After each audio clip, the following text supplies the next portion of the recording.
It's very common for users to have a dedicated DID that handles all incoming calls from their PSTN or VoIP provider.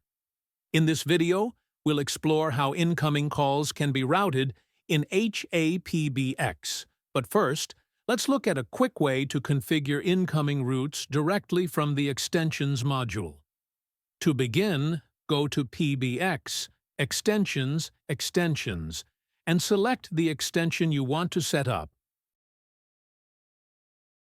Inside the extension settings, open the Incoming Routes tab. This section lets you assign how calls should be routed for this extension.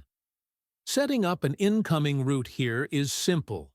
Add a descriptive name for easy identification, then enter the DID pattern and caller ID pattern. The DID pattern represents the direct number assigned to this user, while the caller ID pattern is used to filter which caller IDs are allowed to pass through this route. We'll explore more advanced routing cases later on, but for now, once you save or update the extension, your incoming route will appear in the list below. The table shows the routes associated with this extension, including their main details for easy review.